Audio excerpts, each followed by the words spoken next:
pour devenir entraîneur parce qu'on n'a connu que ça en fait en tant que joueur. Moi, par exemple, ça fait presque 20 ans que je suis sur le football. Au tout mes débuts à Madagascar et juste depuis 2007 en France et quelques années à l'étranger. Donc, on connaît que le football, mais pour devenir entraîneur ou éducateur, on doit passer par des étapes et c'est pour ça que je suis là aujourd'hui. En fait, on a appris beaucoup de choses. Déjà, l'interaction avec les collègues, les anciens footballeurs aussi. Et en plus, cette promo, on a des vrais grands joueurs en fait. Il y a aussi Robert Pires, il y a Vikas Dorasso, il y a aussi Charles. Donc, on a appris beaucoup déjà avec eux, avec leur façon, par exemple, d'animer une séance.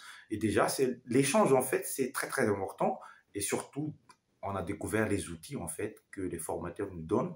Donc, c'est une autre compréhension de football, un petit peu en retrait, c'est ce que nous n'avons pas connu sur le terrain. Mais c'est, je pense, une étape nécessaire pour devenir éducateur ou entraîneur. Bien sûr, moi j'habite à Clermont, ben, je coach l'équipe des 18 de Clermont Foot.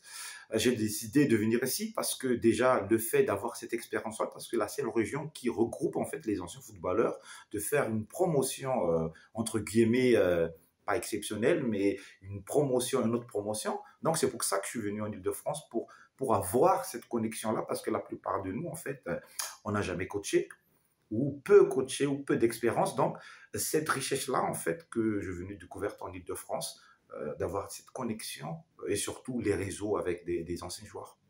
Oui, bien sûr, oui, c'est vrai que à Créteil, j'ai resté, le club le plus que j'ai resté en France, je pense, c'est à Créteil, j'ai resté 4 ans, sinon j'ai bougé beaucoup, mais ça me rappelait de beaux souvenirs, et en plus j'ai rencontré quelques collègues que j'ai joué contre, donc non, ça fait plaisir de revoir les anciens coéquipiers ou les anciens adversaires, donc, mais toujours plaisir de voir, revoir tout ça. Franchement, c'est incroyable parce que une ligue d'avoir une infrastructure comme ça, c'est très important, je pense, et que c'est pas nouveau que en Île-de-France il y a beaucoup de viviers. Je pense que l'un de le plus licencié en France, je pense, et que bah, ça mérite aussi une installation comme ça pour développer le football. Et c'est ça, je pense, c'est des exemples à suivre, surtout bah, dans mon pays, en Afrique, par exemple. On a besoin des infrastructures comme ça pour évoluer le football, parce que le football, c'est pas que le professionnel, mais il y a aussi la formation, le football amateur qui fait le football professionnel aujourd'hui. C'est un exemple à suivre, je pense.